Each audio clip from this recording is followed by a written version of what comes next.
Haleluya Bapak Ibu Saudaraku. Salam semua.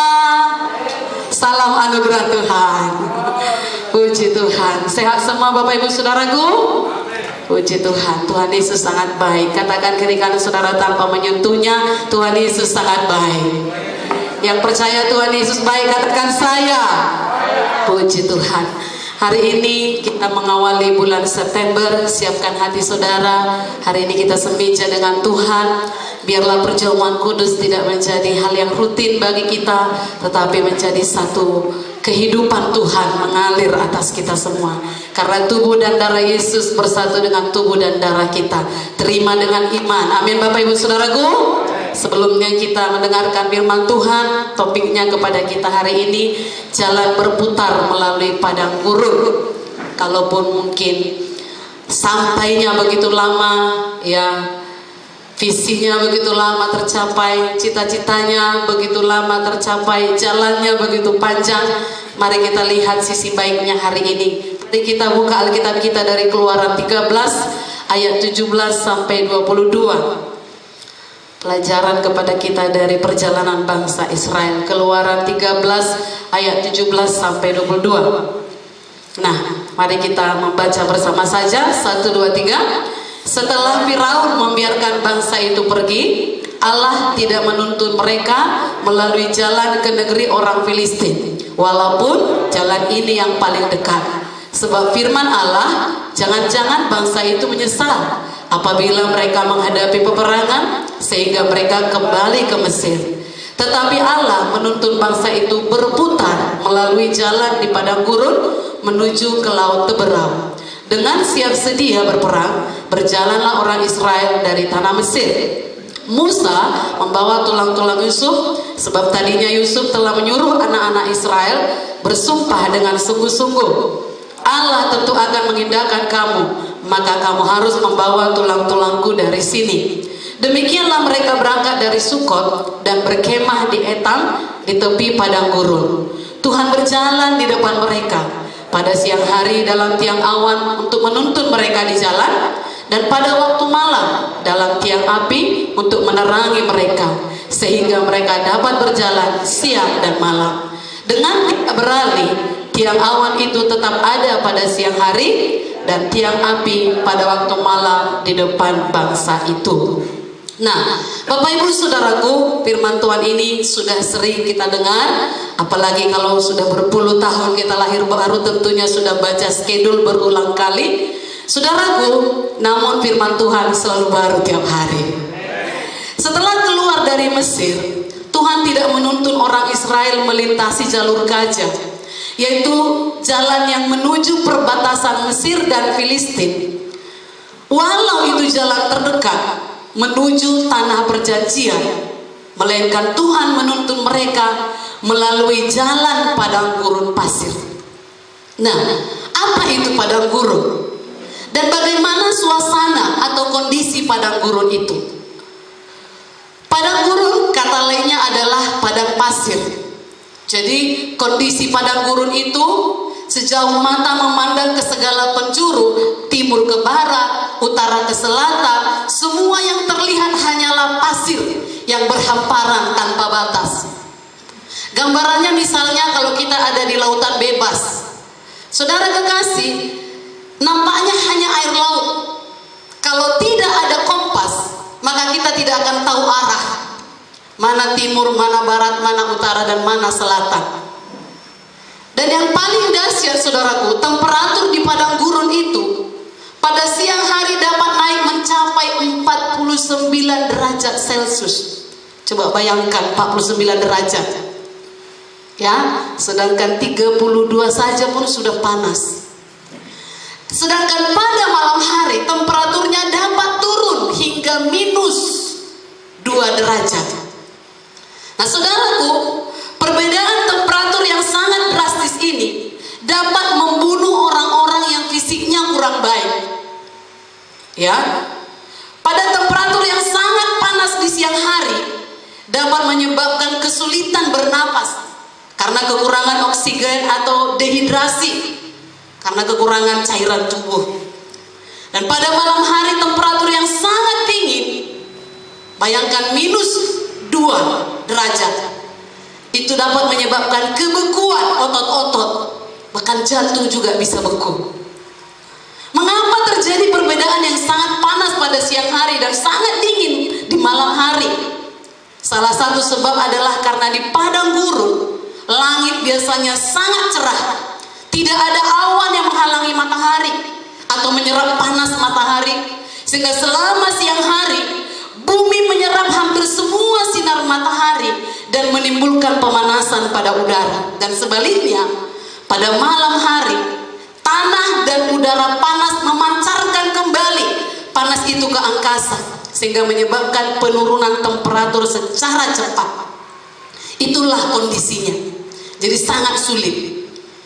Nah saudaraku, selama ini kita sering dengar bahwa orang Israel membutuhkan waktu 40 tahun untuk dapat masuk tanah Kanaan dan berputar-putar di padang gurun. Yang kita dengar selalu dikarenakan kekerasan hati mereka. Namun hari ini yang perlu kita pelajari, jalan berputar tidak selalu buruk. Haleluya. Mari kita melihat sisi baiknya, di mana kita bisa selalu bersyukur dalam setiap kondisi hidup kita. Dan Musa menuliskan alasan Tuhan membuat orang Israel menempuh jalan berputar. Saudara kekasih, alasan mengapa Tuhan membawa umat Israel pada jalan berputar dan bukan jalan terdekat adalah karena yang pertama, Tuhan telah mengukur kekuatan dan kelemahan mereka. Tindakan Tuhan ini berdasarkan kemahatauannya, di mana sejak awal Tuhan tahu apa yang akan terjadi, yaitu bahwa orang Israel akan menyesal bila menghadapi peperangan.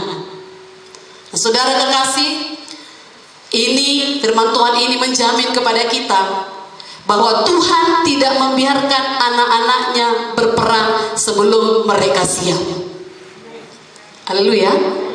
Secara manusia, memang tadi kita baca orang Israel sudah siap perang. Ayat 18 tadi berkata demikian. Tapi di mata Tuhan, mereka belum siap perang. Mereka masih lemah secara mental maupun fisik. Mental mereka mental budak, yang mudah takluk, yang mudah menyerah, yang mudah putus asa. Fisik mereka juga fisik seorang budak pembuat batu bata.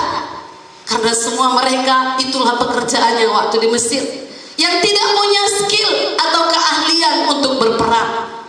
Sehingga di mata Tuhan mereka takkan mampu melawan tentara Mesir ataupun tentara Filistin yang sudah lama mahir berperang. Nah, saudara kekasih, peperangan tanpa kesiapan akan membawa penyesalan dan dapat membawa mereka kembali ke perbudakan. Begitulah kemahatauan Tuhan, sehingga Tuhan membawa mereka dari jalan berputar.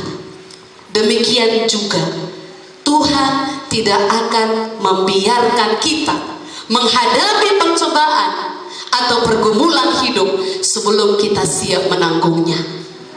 Haleluya. Tuhan tahu saat yang tepat. Tuhan tahu saat yang tepat kapan orang Israel siap berperang. Terbukti beberapa waktu kemudian mereka disuruh melawan Amalek dan mereka menang. Itu dituliskan dalam Keluaran 17. Saudara, pelajaran kepada kita, ada saatnya Tuhan menghindarkan kita dari pergumulan, tapi ada saatnya kita harus menghadapi pergumulan. Semua itu karena Tuhan sudah mengukur kekuatan kita dan Tuhan sudah mengukur kelemahan kita, sehingga bila Tuhan izinkan kita bertemu masalah, itu artinya Tuhan mengukur kita mampu menanggungnya, bahkan kita menang mengalahkan masalah tersebut. Katakan kiri kanan saudara, Tuhan tahu kekuatanmu, Tuhan tahu juga kelemahanmu. Haleluya. Jadi jangan menyerah dengan masalah. Tuhan sudah mengukur kekuatan kita. Ayat 18 tadi berkata, tetapi Allah menuntun bangsa itu berputar melewati padang gurun menuju ke laut Teberau. Dengan siap sedia berperang, berjalanlah orang Israel dari tanah Mesir. Manusia tentunya ingin mencari jalan terdekat, betul? Untuk sampai di tujuan. Untuk apa? Menghemat waktu, juga menghemat biaya. Padahal jalan terdekat dan jalan pintas itu belum tentu baik. Betul? Manusia juga ingin instan, walau yang instan itu belum tentu baik. Kebanyakan makanan instan saat ini menimbulkan penyakit. Jadi belum tentu yang instan itu baik. Manusia juga ingin mimpinya cepat tercapai, ingin cepat mencapai tujuannya. Itu sebabnya banyak anak Tuhan kadang sedih menghadapi jalan hidupnya yang harus berliku dan mulai berkata, mengapa jalan hidupku harus begini? Ketahuilah bahwa Tuhan telah mengukur kekuatan saudara, dan Dia tahu saat yang tepat menggenapi janjinya bagi kita. Itu yang pertama, Dia telah mengukur kekuatan dan kelemahan kita. Yang kedua, Tuhan ingin umatnya Israel belajar mempercayai caranya memimpin mereka. Karena tanpa pimpinan Tuhan mereka bisa tersesat dan tidak sampai pada tujuan. Tadi kita baca tiang awan dan tiang apilah sebagai kompas mereka. Tadi kita baca tidak tahu, di awal tadi saya katakan tidak tahu arahnya, barat, utara, selatan, timur mana. Jadi tiang api dan tiang awanlah sebagai kompas mereka. Karena di padang gurun tidak ada arah. Saudara kekasih, Tuhan membuat bangsa Israel berputar melalui padang gurun selama 40 tahun. Kenapa Tuhan membiarkan dan mengizinkan situasi itu terjadi? Apakah Tuhan tidak bisa memberi jalan termudah bagi bangsa Israel? Alkitab dengan jelas menyatakan bahwa Tuhan tidak ingin bangsa Israel menyesal ketika mereka harus bertempur dan menghadapi peperangan, sehingga mereka bisa meminta kembali ke Mesir. Itulah alasan utamanya Tuhan akhirnya membiarkan bangsa Israel melewati jalan berputar. Saudaraku, mungkin saudara pernah mengalami, kalau dulu taksi ya, sekarang Grab. Dulu taksi masih pakai Argo. Ya. Pernahkah saudara naik taksi dan kemudian supir taksinya tersebut mengantarkan melewati jalan yang tidak biasanya? Pernah? Pernah. Saudara kekasih, mungkin kita merasa kesal karena terpaksa harus memutar jauh dan membutuhkan waktu yang lebih lama untuk mencapai tujuan kita. Bisa marah karena harus membayar lebih, ya, atau takut. Saya pernah naik Grab, jalannya tidak seperti yang saya lihat. Kita bisa takut, saudaraku, barangkali supir ini mempunyai niat jahat. Kadang kita begitu. Atau karena kita anak Tuhan, kita mencoba menenangkan diri dan berbahasa roh, darah Yesus, darah Yesus, darah Yesus, kira-kira begitu. Nah, saudara kekasih, beda-beda jawaban kita. Saya tidak tahu apa jawaban saudara, dan saya juga tidak tahu jawaban mana yang terbaik bagi saudara. Tapi satu hal yang saya perhatikan, bahwa seringkali dalam kehidupan kita, Tuhan membawa kita melewati jalan-jalan yang tidak biasa kita lalui. Ketika kita sudah berada dalam zona nyaman kita, saya kadang begitu, sepertinya ini gak ada persoalan. Lalu saya siap-siap, terlalu nyaman ini. Lalu saya berdoa lagi, pasti sesuatu ada yang membuat sibuk lagi. Apakah ada telepon yang harus minta doa? Apakah ada orang sakit yang harus dikunjungi? Jadi saya tahu memang kalau dalam zona nyaman kita bisa, saudara kekasih, lupa akan perjuangan hidup. Itu sebabnya jangan terlalu nyaman. Haleluya. Saudara kekasih, kita biasanya protes. Kita harus keluar dari zona nyaman kita. Padahal pasti ada rencana Tuhan ketika Dia mengajak kita berjalan melewati jalan yang tidak biasa kita lewati. Haleluya. Seperti saya katakan tadi, kalau semua baik, nggak ada perjuangan, justru menjadi pertanyaan kepada kita. Itu sebabnya kalaupun ada masalah, saudara kekasih, percayalah Tuhan selalu memegang tangan kita. Itu sebabnya jangan takut menghadapi masalah. Amin, saudaraku. Apakah yang terjadi di padang gurun? Di padang gurun tidak ada jalan pintas, seperti saya katakan tadi. Akibat dari tidak adanya jalan pintas, kadang membuat kita juga bisa ngomel karena perjalanan terlalu lama. Ketika bangsa Israel keluar dari Mesir menuju Kanaan, mereka dikejar oleh Firaun dengan 600 kereta terpilih. Saudaraku, mau kembali tidak bisa. Maju di depan hanya ada lautan. Tidak ada jalan pintas untuk melarikan diri. Begitu juga kadang hidup ini. Hidup memang sulit. Kesulitan datang silih berganti. Tetapi dalam Tuhan selalu ada jalan keluar. Bangsa Israel berkeliling di padang gurun selama 40 tahun. Sebenarnya kalau dikatakan para ahli, perjalanan mereka tidak harus sampai 40 tahun. Kira-kira 3 bulan saja mereka sudah bisa tiba. Lalu mengapa sampai 40 tahun? Apakah Musa salah memimpin arah bangsa Israel? Atau keliru membaca kompas? Kompas mereka tadi tiang awan dan tiang api. Apakah keliru tiang awan, tiang api itu? Tentu tidak. Dalam perjalanan itu orang Israel terus mengomel kepada Musa sampai mereka memilih, memang seperti yang sudah diduga Tuhan, mereka bisa minta kembali ke Mesir. Saudara kekasih, meskipun harus diperbudak, dalam perjalanan bangsa Israel di padang gurun tidak ada jalan pintas untuk mencari makanan. Semua mujizat. Tidak ada jalan pintas untuk mencari air. Untuk air pun perlu mujizat. Haleluya. Waktu perjalanan begitu lama. Memang ada banyak potensi persoalan bisa mengganggu dan mengancam semangat mereka. Saudara kekasih, kita pun mungkin demikian. Ya, mungkin saking banyaknya persoalan, saking banyaknya pergumulan, saudaraku, ada potensi membuat kita sungut-sungut. Ada potensi membuat kita tawar hati. Saudara kekasih, ketika berada di padang gurun, yang dituntut Tuhan adalah ketaatan dan kesetiaan kita. Selama melalui berbagai pencobaan, Tuhan mau melihat kualitas iman kita. Amin, saudaraku. Dan kebanyakan bangsa Israel gagal. Seperti dituliskan dalam Roma 5. Kita buka Alkitab kita, Roma 5 ayat 3 sampai 5.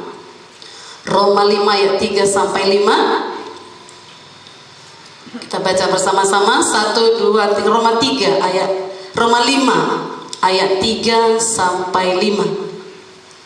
Dapat saudaraku? Kita baca bersama. 1, 2, 3.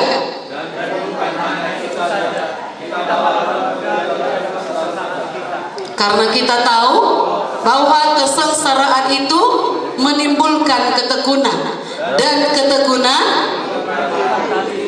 dan tahan uji, dan pengharapan tidak mengecewakan, karena kasih Allah telah dicurahkan di dalam hati kita oleh Roh Kudus yang telah dikaruniakan kepada kita. Katakan amin.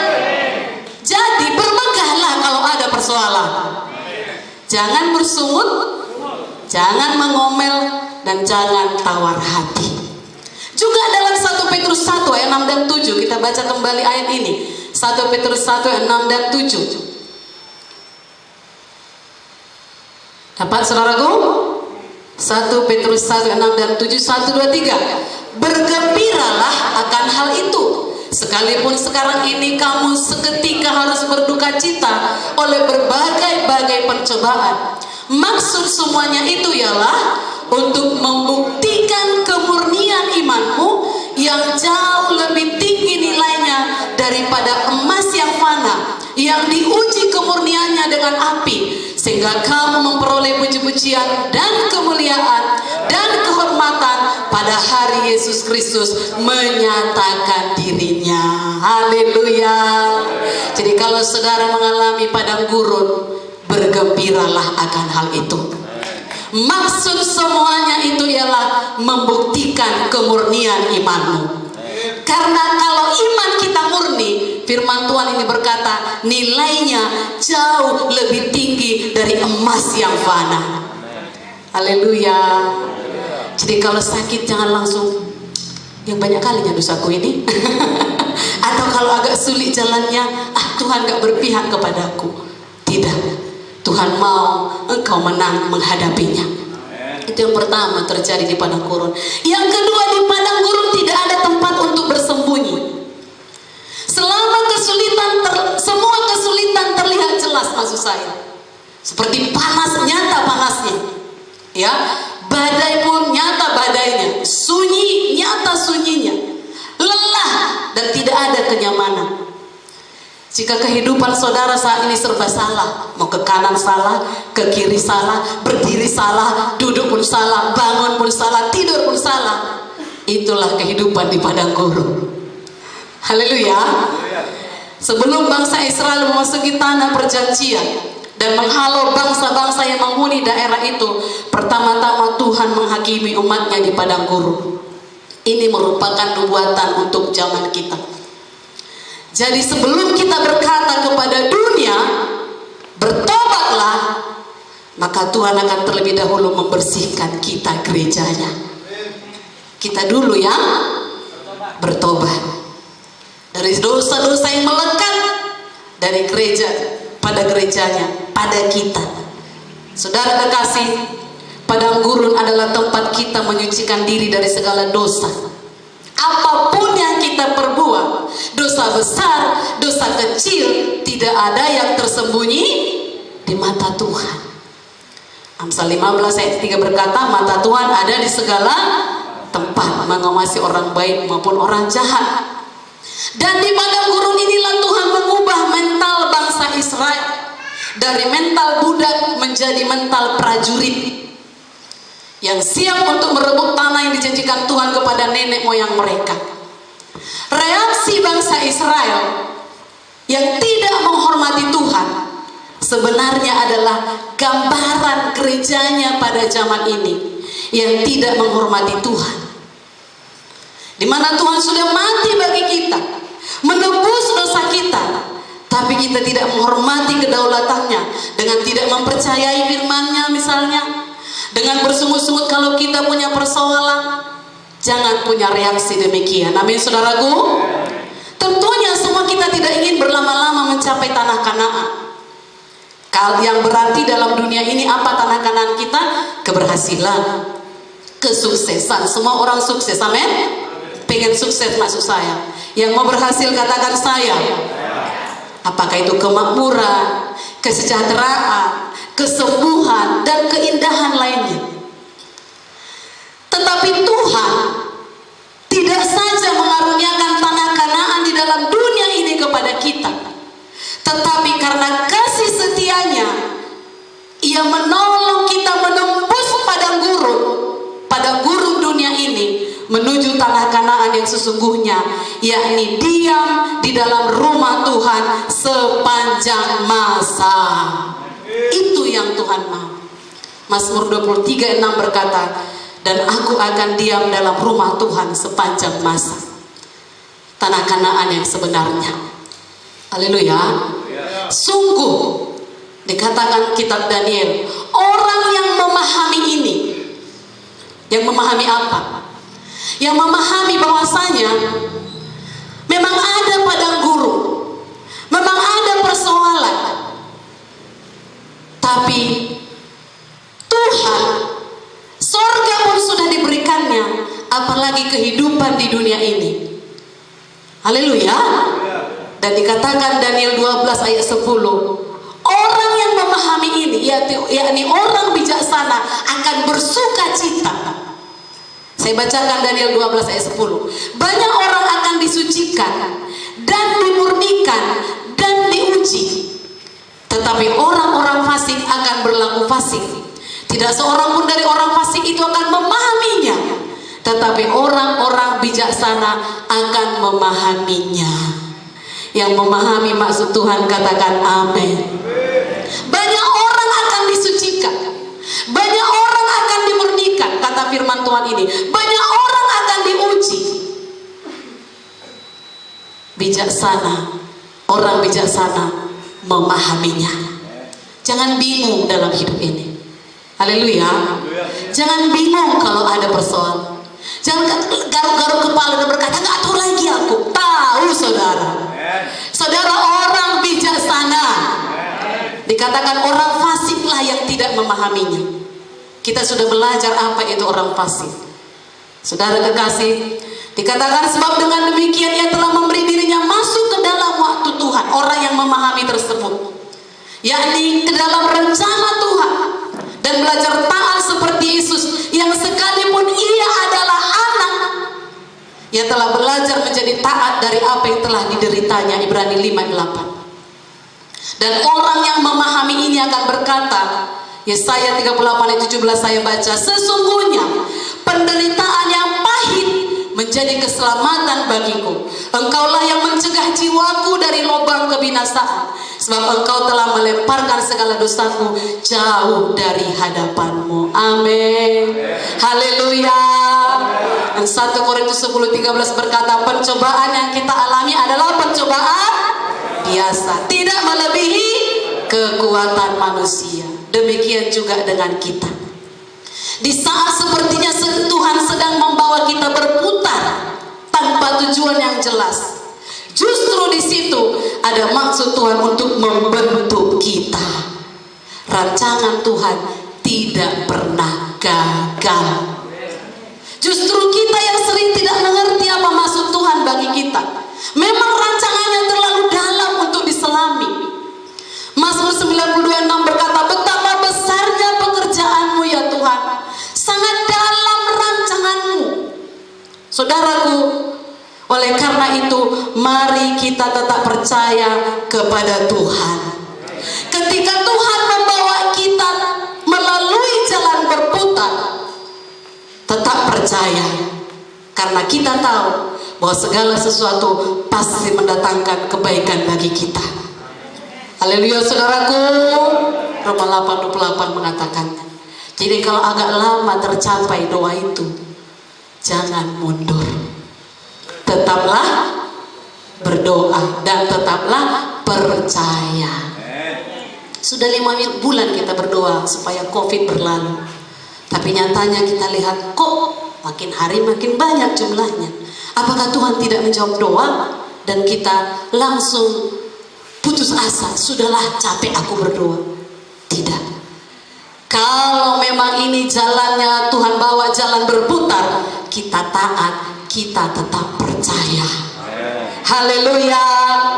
Tantangan dan goncangan semuanya adalah proses. Kita semua perlu proses ini. Tuhan minta kita semua melalui tahapan proses ini. Amin saudaraku. Saudara kekasih, Ulangan 8 ayat 2 dan 3. Buka kitab saudara, kita baca bersama. Ulangan 8 ayat 2 dan 3. Saya usahakan sedikit lagi ya. Sama-sama 1, 2, 3. Dapat? Ada. 1, 2, 3. Ingatlah kepada seluruh perjalanan yang kulakukan atas kehendak Tuhan Allahmu di padang gurun selama 40 tahun ini, dengan maksud merendahkan hatimu. Apa yang ada dalam hatimu, yakni apakah engkau berpegang pada perintahnya atau tidak. Jadi ia merendahkan hatimu, membiarkan engkau makan mana yang tidak kau kenal dan yang juga tidak dikenal oleh nenek moyangmu, untuk membuat engkau mengerti bahwa manusia hidup bukan dari roti saja, tetapi manusia hidup dari segala yang diucapkan Tuhan. Amin. Ini juga nubuatan pada waktu Yesus dicobai waktu kelaparan. Manusia bukan hidup dari roti saja. Ini berarti supaya kita belajar mengandalkan Tuhan, bukan mengandalkan kekuatan kita atau posisi kita saat ini atau reputasi kita di dunia ini. Tuhan mau kita belajar kerendahan hati. Sering sekali kita menginginkan jalan termudah, tapi ada kalanya kita harus berputar. Amin. supaya kita siap berperang. Apakah itu dalam bisnis saudara, dalam pekerjaan saudara, dalam semua tantangan di depan, harus siap berperang. Haleluya. Yang ketiga, di padang gurun karakter kita dibangun. Salah satu tadi sudah kita baca, menghasilkan ketekunan. Yakobus 1 ayat 3 dan 4, sebab kamu tahu bahwa ujian terhadap imanmu itu menghasilkan ketekunan, dan biarlah ketekunan itu memperoleh buah yang matang, supaya kamu menjadi sempurna dan utuh dan tak kekurangan suatu apapun. Saudaraku, Tuhan mau kita punya daya lentur yang kuat. Saat ada badai, tidak ada yang tumbang, tapi semua bisa bertahan. Haleluya. Ini sekarang ini pandemi di Indonesia, kira-kira badai lah itu, saudara dan saya bisa bertahan. Kita sampai pada hari ini di awal bulan September bukan kekuatan kita. Kita sudah melewatinya sedemikian lama, kedepannya pun tetaplah bersama Yesus. Kemudian berlatih kesabaran.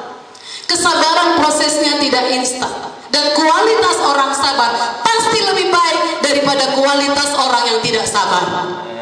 Haleluya. Ibrani 6:13-15 berkata, sebab ketika Allah memberikan janjinya kepada Abraham, ia bersumpah demi dirinya sendiri. Bayangkan, Tuhan bersumpah. Dia berjanji, dia bersumpah demi diri sendiri. Karena tidak ada orang yang lebih tinggi daripadanya. Katanya, sesungguhnya aku akan memberkati kau berlimpah-limpah dan akan membuat engkau sangat banyak. Tapi perlu proses. Enggak sekejap Tuhan lakukan. Dikatakan yang terakhir, Abraham menanti dengan sabar, dan dengan demikian ia memperoleh apa yang dijanjikan kepadanya. Pegang dada saudara, katakan, sabar aku Tuhan. Haleluya. Sudah berdoa tapi belum dapat, sabar aku Tuhan. Menghadapi jiwa-jiwa yang aneh pun, sabar aku Tuhan. Haleluya. Kalau ada saudara layani orang, ya tapi aneh dia, saudara, dia yang salah, dia pula yang marah, sabar. Haleluya. Haleluya. Abraham menanti dengan sabar, dan dengan demikian ia memperoleh apa yang dijanjikan kepadanya. Sudah berdoa belum berubah suamiku ini, sabar. Belum berubah anakku ini, sabar. Haleluya. Kesabaran perlu sampai janji Tuhan digenapi dalam hidup kita. Dalam rumah tangga bisa seperti padang gurun kalau terlalu banyak kata-kata tajam yang menyayat hati. Jadi berhenti mulai hari ini dalam rumah tangga, jangan berkata-kata tajam. Haleluya. Amsal 12 ayat 18 berkata begini, ada orang yang lancang mulutnya seperti tikaman pedang, tetapi lidah orang bijak mendatangkan kesembuhan. Kalau terlalu lancang mulut kita ini, marahlah, gak tahu yang dibilangnya itu salah atau tidak, gak kenal dia anak Tuhan atau enggak, keluar saja begitu. Inilah mulut seperti tikaman pedang. Tapi biarlah kita semua memiliki lidah orang bijak, mendatangkan kesembuhan. Mau sembuh dari semua keadaan yang tidak baik, jadilah orang bijak. Miliki lidah orang bijak. Jadi harus sabar. Jangan memiliki mulut seperti tikaman pedang. Menyala dia langsung dari dalam, tak apa diucapkan, gak sadar. Sadar. Haleluya. Minggu lalu firman Tuhan berkata sadar, amin. Dan Amsal 16:24 berkata, ini sudah pernah ayat hafalan kita, perkataan yang menyenangkan adalah seperti sarang madu, manis bagi hati dan obat bagi tulang-tulang. Wow, haleluya. Biarlah ini yang menjadi bagian kita, amin. Belajar perkataan menyenangkan. Haleluya. Coba dulu berkata menyenangkan bagi kiri kanan saudara. Coba praktekkan dulu tanpa disentuh, gak apa-apa. Apa kira-kira perkataan menyenangkan itu? Ganteng kali bapak bah. Haleluya. Saudaraku, itu perkataan menyenangkan daripada jelek kali pun bajumu itu, kuning di atas, hijau di bawah. Walaupun itu, jangan lancang kali, amin. Untuk merendahkan hati. Jadi tadi kita sudah baca Ulangan 8 ayat 2 dan 3. Saudara kekasih, merendahkan hatimu kata Tuhan. Sekali lagi, Tuhan dengan sengaja atas kehendaknya memilih jarak dan waktu yang panjang bagi umatnya untuk mencapai Kanaan dengan maksud merendahkan hati umatnya, menguji ketaatan umatnya, dan untuk membuat umatnya mengerti bahwa manusia hidup oleh firman. Amin. Rendah hati selalu.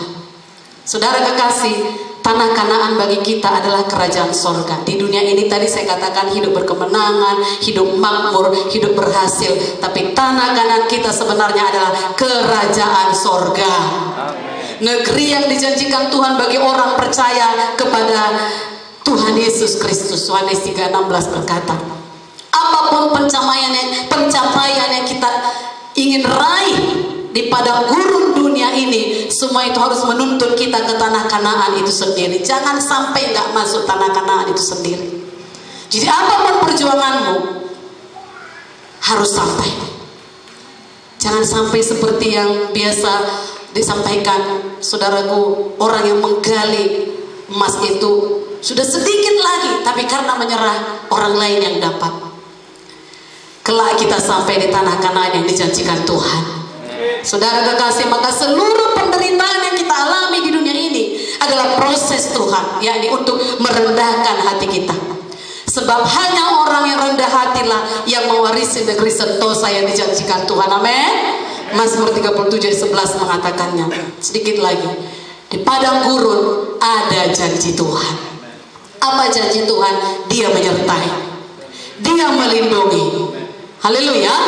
Keluaran 13, 21, 22. Tuhan berjalan di depan mereka. Tadi kita baca. Tadi penyembahan kita berkata, aku tidak mau berjalan kalau bukan Engkau yang berjalan di depanku. Biarlah itu tiap hari ada dalam mulut kita, dalam hati kita. Bila Engkau tak besertaku Tuhan, aku gak jualan hari ini. Sia-sia aku jualan kalau Tuhan tidak menyertai. Amin. Haleluya. Aku tidak akan bekerja di ladang kalau Tuhan tidak sertai. Haleluya. Ulangan 29:5 berkata, 40 tahun lamanya aku memimpin kamu berjalan melalui padang gurun. Pakaianmu tidak menjadi rusak di tubuhmu dan kasutmu tidak menjadi rusak di kakimu. Begitulah penyertaan Tuhan. Begitulah perlindungan Tuhan. Padahal panasnya minta ampun sampai 49 derajat dan dinginnya sangat minta ampun sampai -2 derajat, tapi tidak sakit kata firman Tuhan. Saudara kekasih, kedua, Tuhan menyediakan kebutuhan dan Dia selalu membuka jalan. Dikatakan Keluaran 16, 13, 15, pada waktu petang datanglah berduyun-duyun burung puyuh yang menutupi perkemahan itu, dan pada waktu pagi terletaklah embun sekeliling perkemahan itu. Bayangkan, pagi, petang, selalu Tuhan sediakan kebutuhan mereka. Saudaraku, ketika embun itu telah menguap, tampaklah pada permukaan padang gurun sesuatu yang halus, sesuatu yang seperti sisik, halus seperti embun beku di bumi. Ketika orang Israel melihatnya, berkatalah mereka seorang kepada yang lain, apakah ini? Sebab mereka tidak tahu apa itu. Tetapi Musa berkata kepada mereka, inilah roti yang diberikan Tuhan kepadamu menjadi makananmu. Tuhan selalu punya cara memberkati kita. Dan Yesaya 43:19 berkata, aku membuat sesuatu yang baru yang sekarang sudah tumbuh. Ya, aku hendak membuat jalan di padang gurun dan sungai-sungai di padang belantara. Dia selalu buka jalan. Haleluya. Tapi perlu kita belajar. Meskipun demikian, selalu ada mujizat, selalu tersedia makanan. Bangsa Israel banyak bersungguh-sungguh. Mereka mengeluh. Kenapa mereka mengeluh? Bangsa Israel melihat penyertaan Tuhan identik dengan berkat atau kemenangan. Tuhan menyertai bukan hanya membawa mereka untuk selalu hidup dengan berkat yang memuaskan keinginan daging, tapi juga dalam hal iman. Saudaraku, untuk mereka tetap percaya meskipun keadaan masalah. Bangsa Israel menganggap bahwa kalau Tuhan menyertai mereka, maka setiap musuh mereka dikalahkan dan mereka menjadi bangsa yang besar, berkuasa, berjaya. Ketika hal itu tidak terjadi seperti yang mereka kehendaki, mereka kecewa dan akhirnya bersungut. Ini pelajaran kepada kita. Kalaupun tidak seperti yang kita kehendaki, kalaupun belum terjadi seperti yang kita imankan, jangan bersungut-sungut. Haleluya. Jangan langsung menyalahkan Tuhan dan firman-Nya. Dan yang kedua, selalu menginginkan bukti penyertaan Tuhan bagi mereka sesuai dengan apa yang mereka inginkan. Bahwa apa yang mereka inginkan harus dipenuhi, dan Tuhan tidak melakukan hal ini. Karena kalau ketika semua keinginan mereka dilaksanakan oleh Tuhan pada saat itu juga, penuh dengan keinginan daging dan kesombongan, dan pada akhirnya mereka bisa menjauhi Tuhan. Dan nyatanya mereka menjadi bangsa yang tegar tengkuk. Jangan jadi bangsa yang tegar tengkuk. Jangan jadi umat Tuhan yang tegar tengkuk. Amin, saudaraku. Haleluya. Sampai-sampai Tuhan memutuskan mengutus malaikatnya memimpin mereka. Padahal dari awal Tuhan berkata, aku akan berjalan bersama kamu. Saudaraku, marilah kita menjadikan bangsa Israel sebagai pelajaran bagi kita.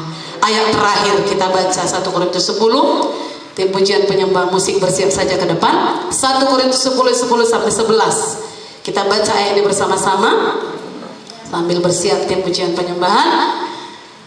1 Korintus 10 sampai 11. Dapat? Yuk sama-sama kita baca. Dan janganlah bersungut-sungut seperti yang dilakukan oleh beberapa orang dari mereka, sehingga mereka dibinasakan oleh malaikat maut. Semuanya ini telah menimpa mereka sebagai contoh dan dituliskan untuk menjadi peringatan bagi kita yang hidup pada waktu di mana zaman akhir telah tiba. Haleluya. Jadi ini sebagai contoh, maksudnya dituliskan kepada kita sekarang supaya jangan seperti itu. Amin.